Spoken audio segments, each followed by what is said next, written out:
The ballroom was packed. Lights dangled from the ceiling like stars trapped in golden threads, shimmering above the plastic smiles of São Paulo's high society. Lara Menezes walked through the center of the room with the ease of someone who believed she had finally conquered life. She wore a dark blue dress that clung to her waist like a well-kept secret, and each of her steps was followed by eyes filled with admiration. She was moments away from officially announcing her engagement to Eduardo Ferraz, a man with an important name, from a traditional family, and someone she believed to be the love of her life. But just as the musicians were tuning their instruments for the celebratory toast, the universe was quietly preparing the stage for a tragedy. The humiliation that followed wouldn't come through screams, but through smiles. Not through punches, but through words. And it wouldn't be just a broken heart. It would be an emotional massacre. Lara was about to raise her glass when the ballroom's giant screens lit up. No one quite knew who had set it up. Maybe a guest, an assistant. But within seconds, silence consumed the room. The footage revealed Eduardo, her fiancé, in explicit scenes of betrayal with another woman. Not just any woman, but Lara's best friend, her confidant, her soul sister. The laughter in the background, the muffled moans against five-star hotel pillows, the whispered promises exchanged in secrecy. Everything was there, exposed to all. And Lara, standing at the center of the party, champagne glass frozen mid-air, her heart in pieces invisible to the crowd. She didn't cry, she didn't scream, she didn't run. She simply froze. The forced applause of hypocrites, the phones raised by spectators eager to record the moment, the venomous whispers piercing her skin like invisible needles. Eduardo didn't even have time to explain. He tried to reach her, but Lara slowly lowered her glass with surgical precision, as if each second were a lifetime collapsing over her head. "Congratulations," she said, her eyes glassy but firm. "You've just set me free." And just like that, she turned her back. On everyone. On the scandal. On what was supposed to be the happiest day of her life. Every step toward the exit was a declaration of war against everything she had once believed was love. The blue dress that had once embodied elegance now felt like mourning cloth. Her flawless makeup began to melt before she even reached the door. And once she finally made it to the car, once she was truly alone, she screamed. Not just a cry of pain. It was fury, shame, disgust, disbelief. She wanted to erase it all. Forget everything. Kill every feeling she had ever had for that man. And most importantly, she vowed never again to let someone make her feel that way. The days that followed were filled with cruel headlines, public judgment, and jokes on social media. Lara had become a meme, a scandal, an easy target. Strangers who had never spoken to her now dissected her life. How could she not see it? So smart and still got played. Serves her right. Too arrogant. The internet does not forgive. But what hurt the most wasn't the betrayal. It was the silence of those she thought loved her. Friends disappeared. Relatives avoided her. Her mother, ashamed, advised her not to leave the house for a while. And for the first time in years, Lara felt hollow, alone, as if everything had been built on quicksand and she had sunk without ever realizing it. So she vanished. No warning, no trace, no explanations. She sold her apartment, quit her job at a prestigious ad agency, deleted her social media, changed her documents, severed all ties. She chose a small town deep in the countryside of Minas Gerais, a place where her name meant nothing, where eyes were just eyes, not wandering judgments. There, she bought a modest house with a porch and a garden, and began to live with the bare essentials. A worn-out couch, a bookshelf full of stories, a cat named Oliver, and silence as her only company.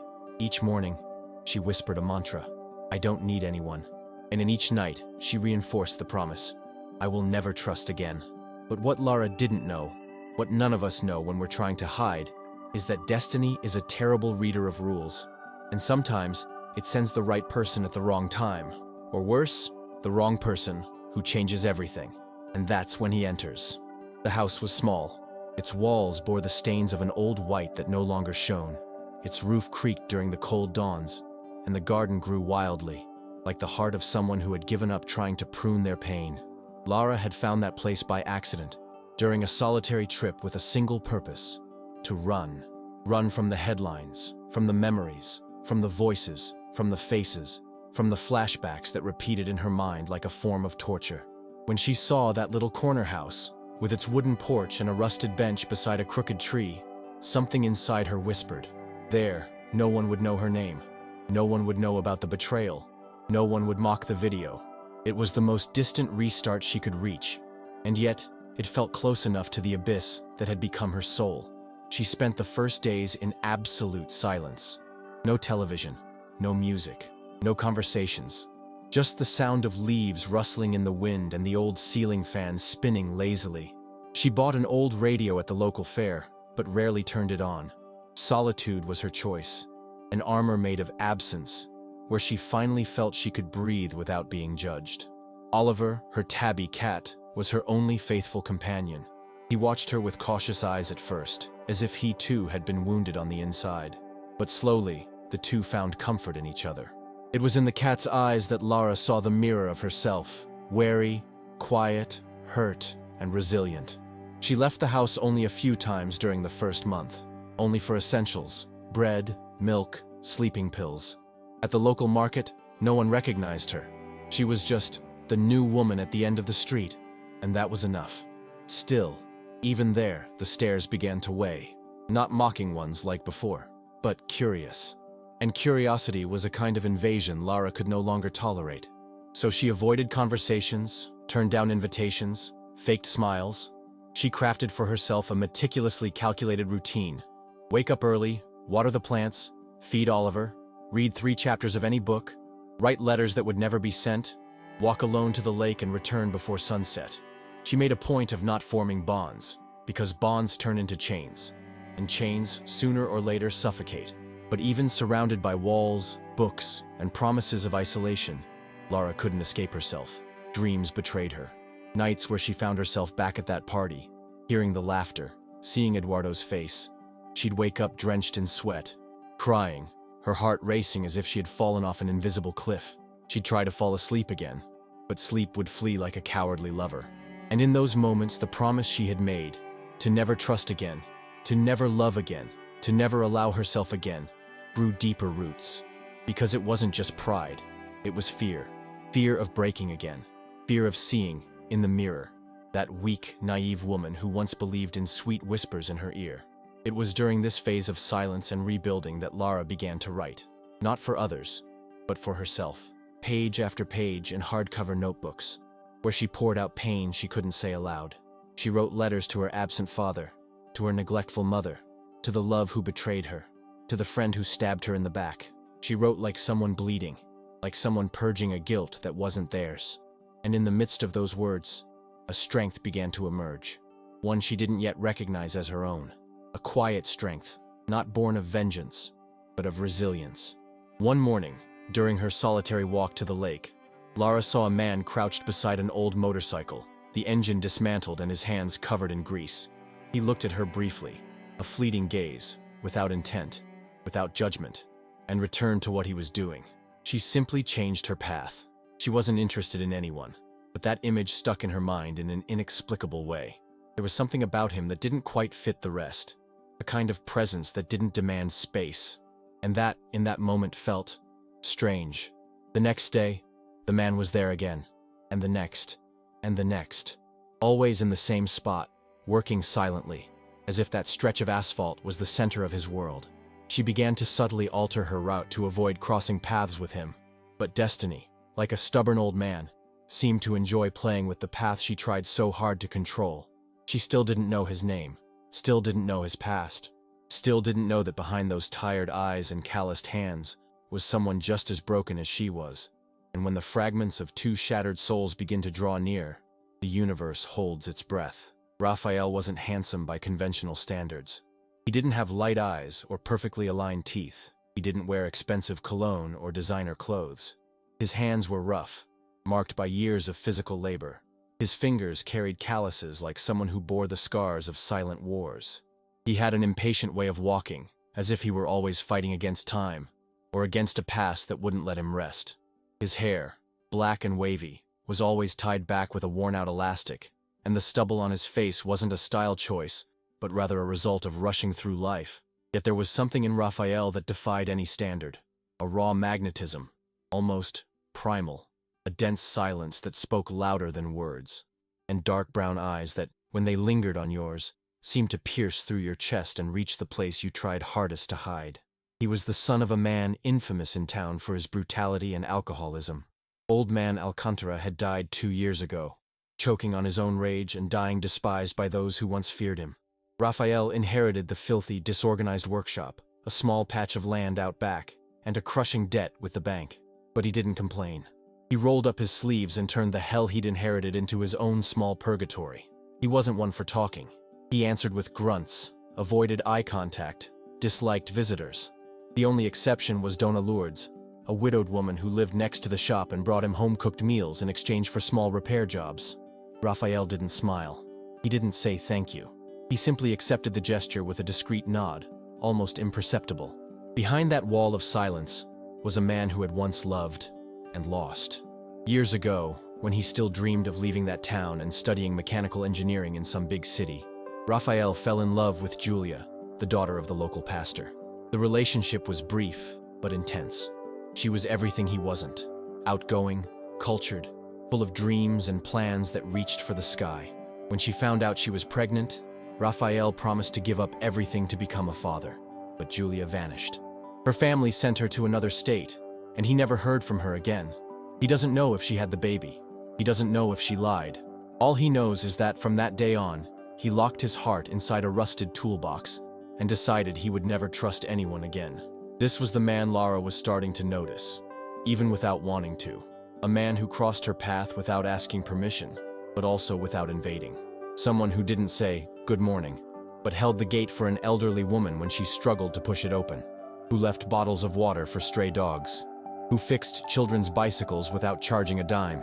But he never smiled, never lingered, never allowed himself to be truly seen. Lara watched him from afar, and perhaps because she saw in him the same kind of pain she carried, she began to notice the little details. The way he wiped grease from his hands carefully, as if every mark mattered. The way he looked up at the sky before starting work, as if asking whether the day would bring another blow or a small reprieve. And there was something in the silence between them, when their paths crossed by chance, that created an invisible bond. Neither of them wanted to be noticed. Neither sought redemption, but both knew, even if they didn't say it, that they were too broken to pretend it didn't hurt. The first real interaction happened by accident. Lara, distracted, dropped a grocery bag. A glass bottle shattered on the ground, shards flying everywhere, and she instinctively bent down, cutting her finger in the process. Raphael, walking by with a toolbox on his shoulder, stopped, looked over, put everything down, and without a word, pulled a handkerchief from the back pocket of his jeans to stop the bleeding. Lara tried to protest, to say she was fine, but he simply gestured with his head, a silent, "Don't talk," and kept wrapping the cloth around her finger. Then he picked up the shards with steady hands and went on his way as if nothing had happened. That night, Lara couldn't sleep, not because of the cut, but because of the strange sensation that moment had left in her chest. It wasn't kindness, it wasn't courtesy, it was something rawer, more real. Someone helping, because they knew what it was like to have no one around when everything fell apart. She started wondering who he was, asked around about his name, and gradually uncovered the story of the Alcantaras, the tragedies, the silences, and, almost without realizing it, began to adjust her morning path to pass by the workshop more often. Sometimes just to see him, other times to try and understand why, out of everyone, he was the one stirring something inside her she had sworn never to feel again. She didn't yet know that Raphael had also noticed her footsteps, that he recognized her by the sound of her shoes on the pavement, the way she glanced sideways without making eye contact, the way she always tucked her hair behind her ear when walking past. He didn't know what to do with that sweet discomfort blooming in his chest whenever she was near. He didn't want to get involved, didn't want to open any doors, but he also couldn't keep pretending she was just another shadow on that forgotten street. Two worlds on the verge of colliding, two souls bound by promises of never again, and a destiny that seemed to chuckle softly, watching the exact moment when everything was about to change. The morning was muggy, typical of early autumn in the countryside, when the sun still hasn't decided whether it wants to leave or stay. Lara walked more slowly that day, maybe out of pure distraction, maybe because she felt something was about to happen. There was a tension in the air, a kind of foreboding that made the wind feel heavier and the town's silence louder. She moved along the uneven stone sidewalk in her floral dress, carrying a bag filled with fruits and bread. her headphones off just to listen to the world breathe, a recent habit she couldn't quite explain. Raphael, on the other hand, was bent over the hood of an old car, immersed in the engine as if it were the only thing that existed. His sweaty face reflected the strain. The tense muscles in his arms stood out as he adjusted a part, cursing under his breath for not getting it to fit just right. They didn't notice each other immediately, but fate, a master of silent irony, had already orchestrated the moment. Lara was distracted watching a dog cross the street. She took a misstep, tripped on the uneven sidewalk, and in an instant, the bag slipped from her hands. The bread rolled across the ground, and a red apple, the very one she planned to eat on the bench by the lake, bounced and rolled until it stopped right beneath the car where Raphael was working. He crouched down, saw the apple roll, then looked up, locking eyes with her. They stared at each other for a moment, just a bit too long to be coincidence. It felt like a silent short circuit, a soul collision, and neither knew what to do with it. "Your apple," he said, extending the fruit with his grease-stained hands. Lara hesitated. She could have just said thank you and walked away. She could have smiled and continued her carefully constructed routine. But something about that rough, almost clumsy gesture paralyzed her. Her fingers brushed lightly against his as she took the apple, and the heat was immediate. It wasn't passion. It wasn't desire. It was the shock of feeling something, and she hated to feel. "Thank you," she replied quickly, trying to hide the blush rising to her cheeks. "You should watch where you're going," he said, his tone harsher than he intended. It wasn't scolding. It was fear. Fear of getting involved. "And you should wash your hands before offering someone an apple," she shot back, a half-smile appearing instinctively, not by choice. They stared at each other. Neither smiled, but neither looked away. It was as if, in that instant, a silent pact had been sealed. They knew they were broken, knew there was something there, a spark hidden beneath the rubble of their pain, and that terrified them, because neither wanted to get involved, neither wanted to start over. But the universe, when it wants to bring two worlds together, finds unexpected ways to make it happen. In the days that followed, Lara saw Raphael more often. He remained reserved, but now looked at her a little longer. And she, even while trying to keep her distance, began to notice his habits. The way he whistled while working, how he tied his hair before focusing, how he lit a cigarette only to extinguish it before taking the first drag. Small rituals that revealed a man who needed control to keep from falling apart. One day, she took a chance. She stopped in front of the workshop and asked if he fixed bicycles. Raphael looked up, surprised, and replied with a simple, "Depends." Lara smiled. "Mine has a loose chain." It was a lie, but it was what she had, a way to get closer without seeming vulnerable.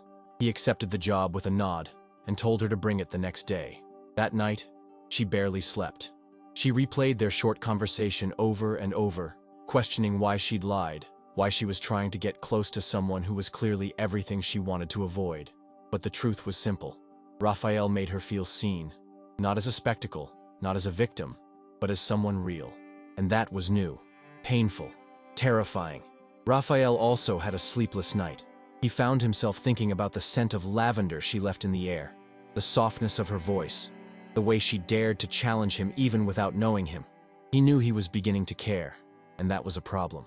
Because caring meant opening doors he had locked shut years ago, and he wasn't sure he was ready to let her in. The bicycle arrived the next day. Raphael fixed it with the same care he gave to rare car engines, and as he handed it back, he let slip a comment that surprised him more than it surprised her. "If you want, I can adjust the brakes too. Just bring it tomorrow." Lara replied with a maybe, but they both knew she'd return.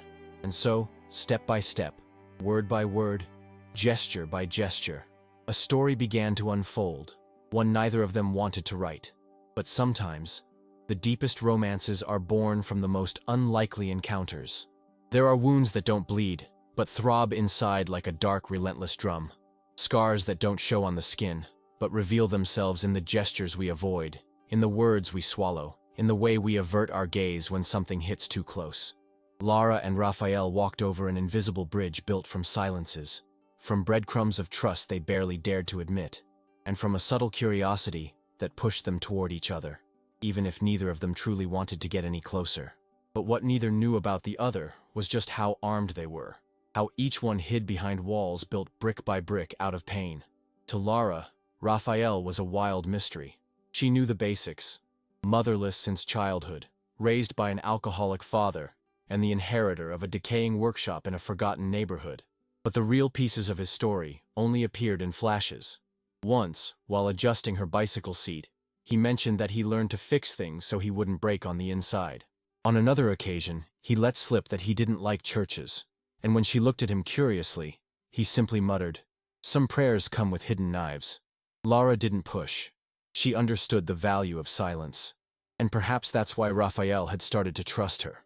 But the full truth, he told no one, not even himself. When he thought of Julia, the woman who took his only dream away, he tasted bitterness in his mouth. She had promised they'd stay together, raise the child, face the world. And in the blink of an eye, she was gone. No note, no explanation, just absence.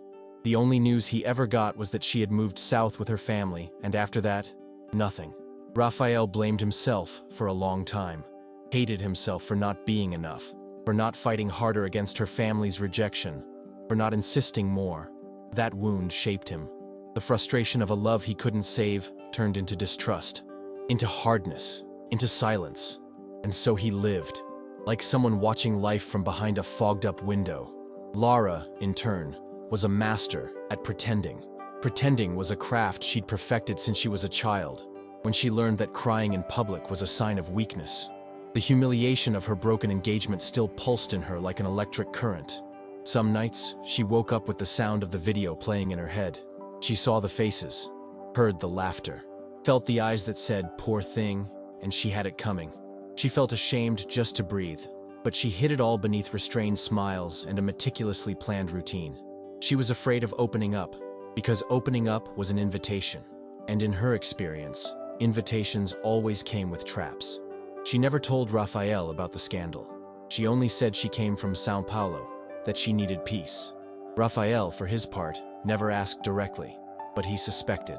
There was something in her eyes, a cracked shimmer, a light that had once burned bright but now flickered cautiously, like a flame cupped between hands.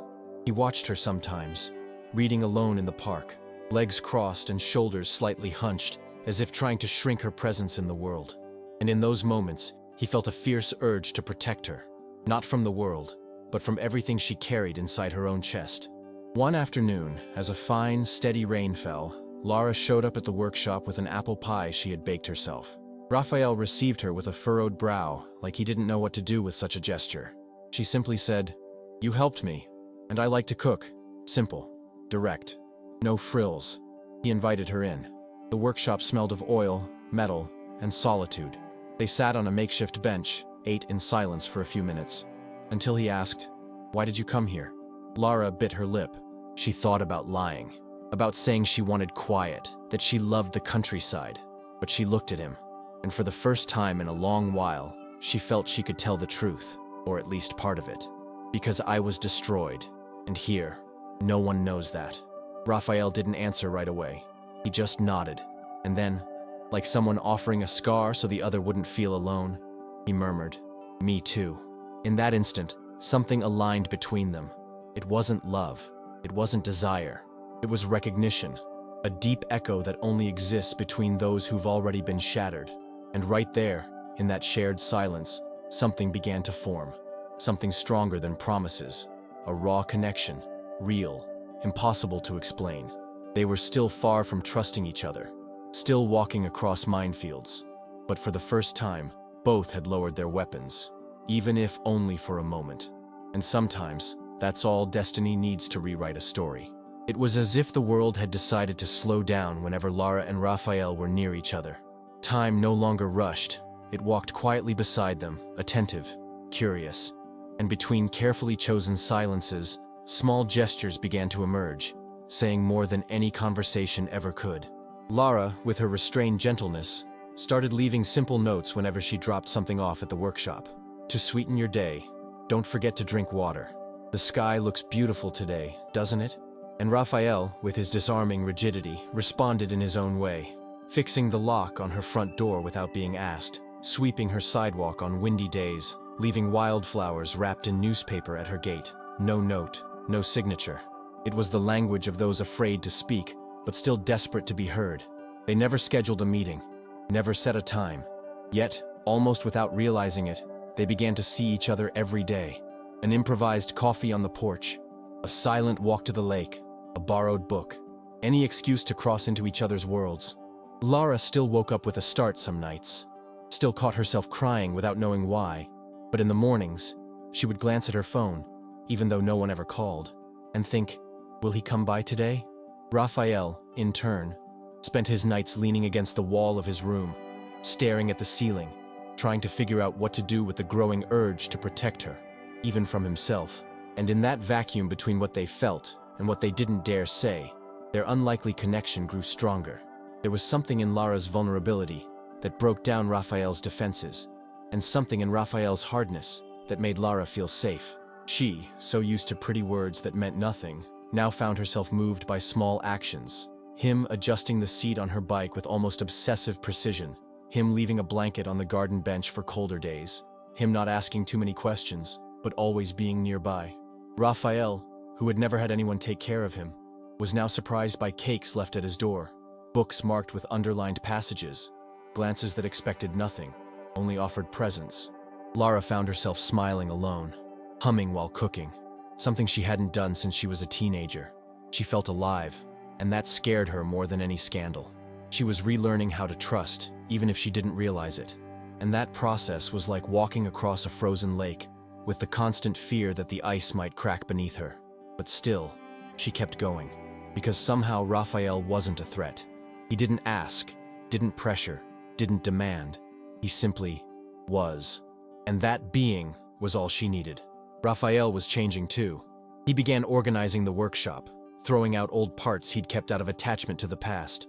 He refurbished an old radio and started listening to vintage songs while working. One day, without realizing it, he hummed along to a tune, and when he noticed, he laughed. A quiet, shy, but genuine laugh. And in that sound, which hadn't escaped his lips in years, he realized something. He was opening up, and that terrified him. Because he knew that when you open your chest, the world always finds a way to strike you where it hurts most. But there was something about Lara that made him forget his fear. Maybe it was the way she looked at him when she thought he wasn't watching. Maybe it was her courage to keep going, even while broken. Maybe it was the fact that she didn't try to change him. She simply accepted him. Raphael was not a man of words, but once, as he handed her an umbrella during a sudden downpour, he said, "I don't like promises, but if I say I'll protect you, it's because I will." Lara didn't reply. She just held the umbrella's handle with trembling hands, feeling the weight of those words echo through her. And that night, she dreamed of the day she swore to herself she'd never trust again. But for the first time, she didn't wake up crying. She woke up, at peace. And that was the danger. To feel peace, to feel safe, to allow herself to dream of a future with someone. Because the heart, even when carefully healed, remains as fragile as glass. And all calm hides a storm waiting in silence. The past wasn't done with Lara, and the shadow approaching would not arrive with thunder, but with the cold cruelty of someone who knows exactly where to strike to make it hurt. What Lara didn't know, what no one can ever predict when trying to bury the past, is that some ghosts come with GPS. It doesn't matter where you go, what you build, or how much time passes. They always find their way back, and sometimes they don't come alone.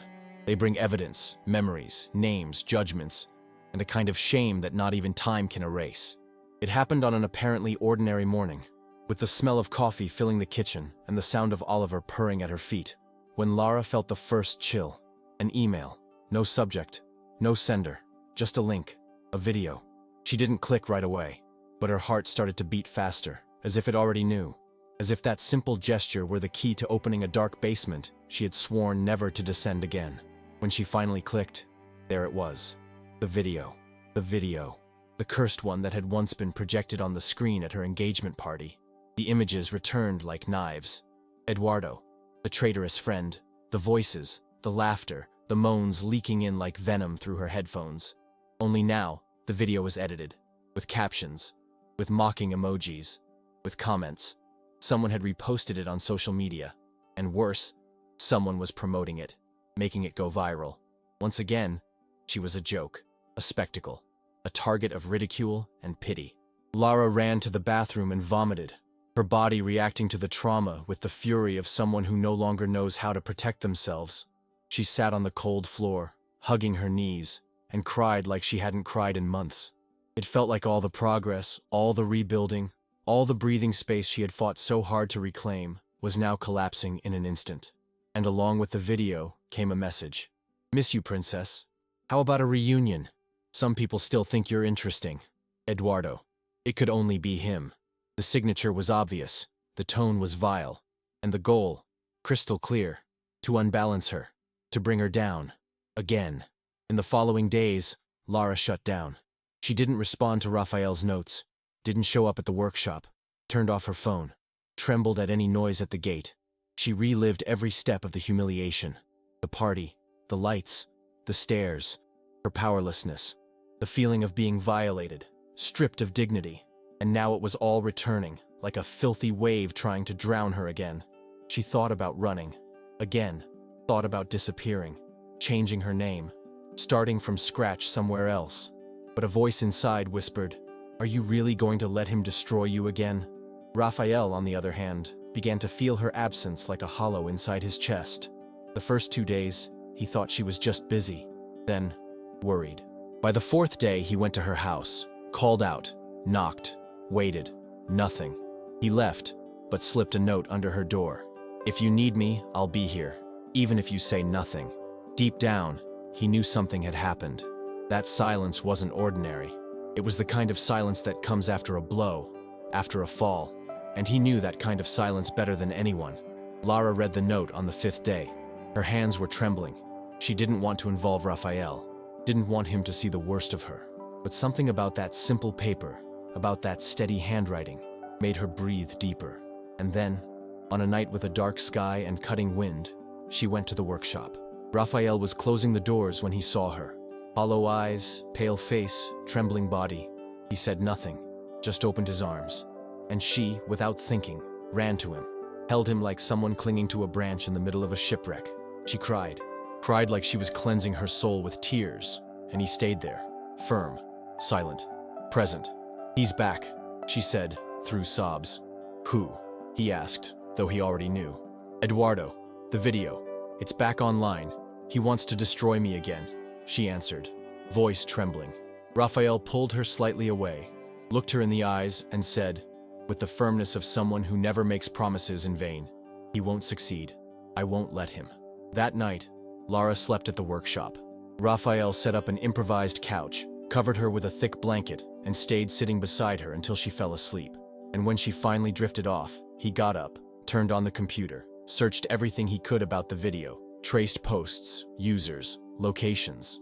He knew how to do that, taught himself during sleepless nights.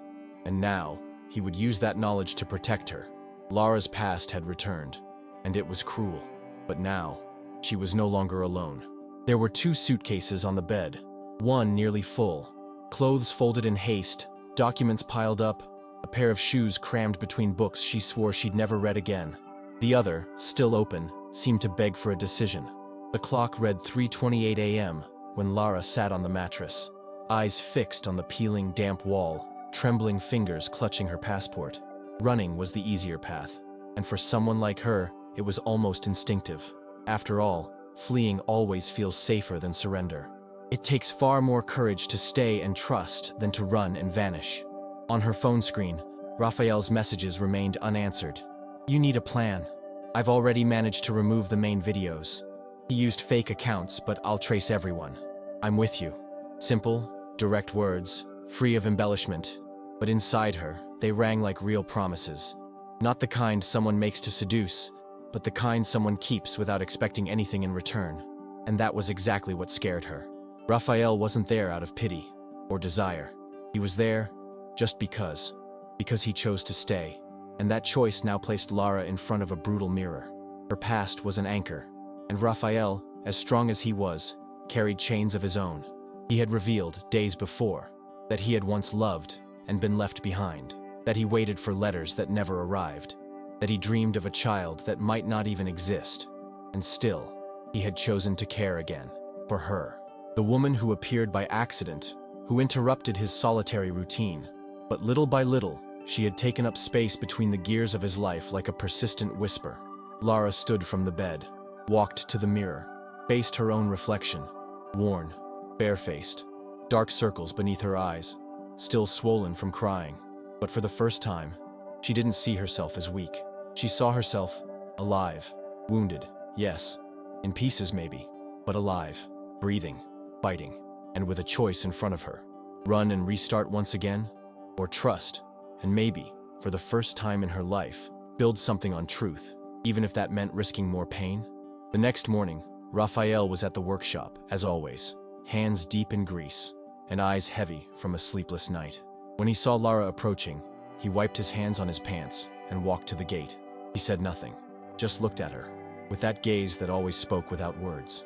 She stopped in front of him, took a deep breath, and said, "I was going to leave." Raphael wasn't surprised. He simply nodded slowly, waited. I had packed, checked tickets, mapped out routes. But, she paused, swallowed hard. But I'm tired of running, and I'm tired of being afraid. For the first time, I've met someone who doesn't want to erase me, and that's as terrifying as it is comforting. Raphael stepped closer, touched her face gently, like someone handling a flower about to bloom after a brutal winter. "I won't promise it'll be easy, or that I won't mess up," he said, voice rough, raw with sincerity. "But if you stay, I'll stay with you, even if everything falls apart, even if it hurts, even if it takes time." Lara closed her eyes. A tear rolled down, but she didn't pull away. On the contrary, she pressed her forehead against his, and there, in that simple touch, they sealed a silent pact, not of idealized love, but of courage, of partnership, of two survivors choosing to rebuild, together. The suitcases stayed in the room, but over the days, they were emptied. The clothes returned to the closet, the books to the shelf, the passport to the drawer. And slowly, Lara began to walk through the town without sunglasses, without lowering her head, without fearing the whispers. Because now, even if people still pointed or whispered, she was no longer alone. And that made all the difference. The test of trust had been laid down, and both chose to stay. Now it was time to face the world head-on, not because it didn't hurt, but because even hurting, it was worth it. Some wounds don't heal with time. They simply learn to hide in the darkest corners of the chest, waiting for the smallest crack to scream again. And for Lara and Raphael, the greatest challenge now wasn't the past itself, but what it left behind. A constant echo of mistrust, wounded pride, and old fears disguised as rational decisions. Because trust is a choice, but forgiveness is a battle. And sometimes, the war is against the ones we love the most. The days that followed Lara's decision to stay weren't magical. There was no fairy tale. There was discomfort, yes. There was silence. There was insecurity. Raphael tried to be present, but his presence often came with the stiffness of someone who had learned not to show too much, afraid of seeming vulnerable. Lara, in turn, struggled not to project Eduardo's shadows onto him, and she didn't always succeed. Any sharp tone, any delay, any distracted glance was enough to trigger an alert inside her that, even unwillingly, pushed them apart. One night, sitting on her porch beneath a starry sky heavy with unasked questions, Raphael said, "Sometimes I feel like you're still waiting for me to betray you." The sentence cut through the air like a sharp blade. Lara froze. "It's not that," she began, but stopped. Because it was. It was exactly that. Not because she doubted Raphael, but because she still didn't know how to trust herself. She still carried the guilt of the humiliation, as if she'd been complicit in her own pain, and that made her see threats where there were none. Raphael saw the storm in her eyes, and instead of stepping back, held her hand firmly. "I'm not him, Lara, and you don't need to protect yourself from me all the time. If one day I make a mistake, it'll be because I'm human, not because I want to hurt you." Lara looked at him, took a deep breath, and in that moment, she understood there's a chasm between forgiveness and reconciliation. Because forgiving Eduardo didn't mean accepting what he did. It meant freeing herself from the pain. It meant no longer carrying the weight of a mistake that wasn't hers. And forgiving herself was even harder, but necessary. Because no one can truly love while dragging invisible chains. In the days that followed, Lara began to write a letter. Not to Eduardo, not to Raphael, but to herself. A letter that began, "You are not to blame." And line by line, she severed the ties to the wounded woman who let trauma dictate every step of her path. When she finished, she burned the letter in the fireplace. And as the flames consumed her words, something inside her unraveled. A silent prison opening. allowing her to finally breathe whole. Raphael was also facing his own ghosts. Days earlier, he had received an unexpected call. It was Julia, the woman who had abandoned him years ago, the mother of the child he never knew. Her voice was shaky, distant, but filled with a long overdue apology. She explained that the child had been born, yes, but was given up for adoption, a decision imposed by her parents, who claimed Raphael would never be able to raise him. She said that now, so many years later, she wanted to find the boy, and she needed his help. Raphael hung up, stunned, spent sleepless nights. But deep down, he knew he couldn't carry that weight alone anymore. When he told Lara, he expected rejection, expected her to run, to say, "You need to deal with this on your own." But she simply sat beside him, held his hand, and said, "Then let's deal with it together." And in that simple gesture, in that phrase spoken without hesitation, Raphael understood what true love really was. Not the kind that promises the impossible, but the kind that faces reality, that stays, even when the other is broken, that builds, even on ruins. That day, through tears, Raphael apologized for not telling her sooner, and Lara forgave him. Not because it was easy, but because she knew that forgiveness is often the greatest act of courage a human being can offer. And when two hearts learn to forgive each other, they stop being two. They become one. And that's how, through exposed pain, open scars, and hard decisions, they sealed the foundation of something far greater than either of them could imagine. Because love isn't about forgetting what hurt us. It's about choosing to continue, in spite of it. Some loves begin with promises. Others with stolen kisses in the rain or eternal vows born from the heat of a blazing passion. But the love between Lara and Raphael began differently. It was born in silence, in the collision of two old wounds, in the merging of what was left of two broken lives. It wasn't an explosive love, nor one the world would applaud from afar. It was a timid love, forged in glances exchanged at sunset, in a cup of coffee left on the porch, in a soft, "Did you get home safe?" whispered gently, like someone trying not to scare off a butterfly. And maybe that's why it was the truest love they had ever known. Raphael's reunion with his past brought unexpected changes. He and Lara traveled together to the city where Julia lived, and there they discovered that the son Raphael had never met had been adopted by a loving family, with a new identity, a new home, a new story. They couldn't see him or meet him, but they learned he was well, and with silent tears streaming down his face, Raphael smiled, for the first time, without fear. Losing the child still hurt, but knowing he was safe, happy, alive, that gave him back something he didn't know he'd lost: peace. Lara, too, came back transformed. The online exposure that had haunted her for so long was now only a distant echo. The posts began to disappear, thanks to Raphael's quiet efforts, to legal requests, to digital tracking. But more than that, she had finally learned to look in the mirror and not see humiliation. She started accepting invitations from the community, made friends with locals, gave creative writing classes at the school. She rebuilt her life slowly, like someone planting a garden, knowing the fruits would come, but understanding that it takes daily care. Their relationship evolved without grand gestures. One afternoon, Raphael appeared with a key. He handed it to Lara without saying a word. It was a copy of the workshop key, a gesture, an invitation, a silent, "You belong in my world." In return, Lara gave him a notebook. Inside, she had written, "This is the book I never published. It's about me, about you, about what we are."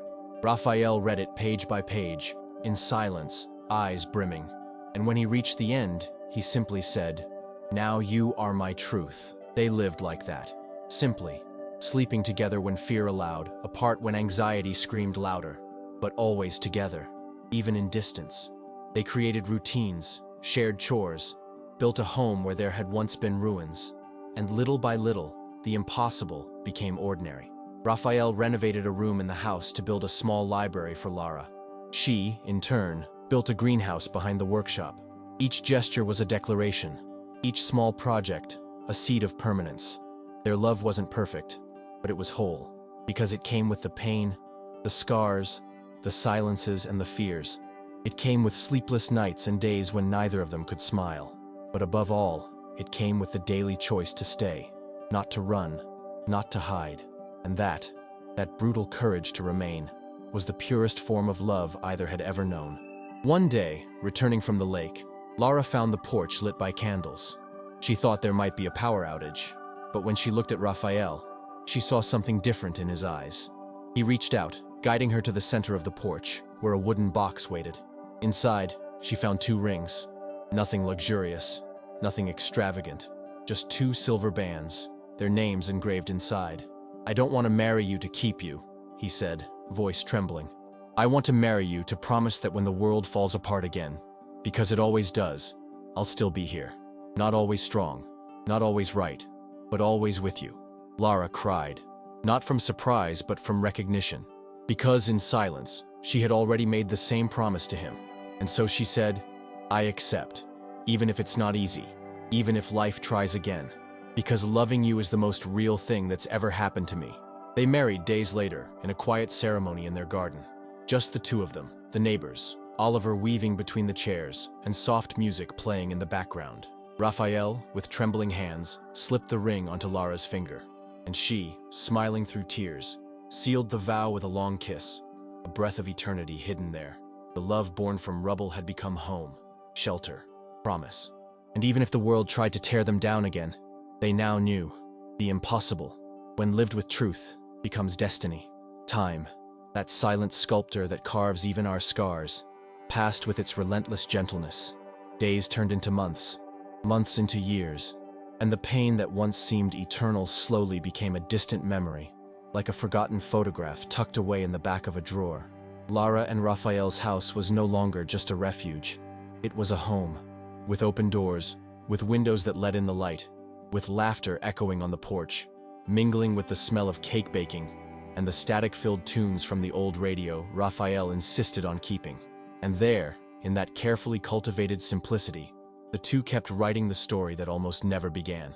Lara, now recognized for her columns in local newspapers and her chronicles on the city's radio stations, wrote as someone who had finally come to understand her own narrative.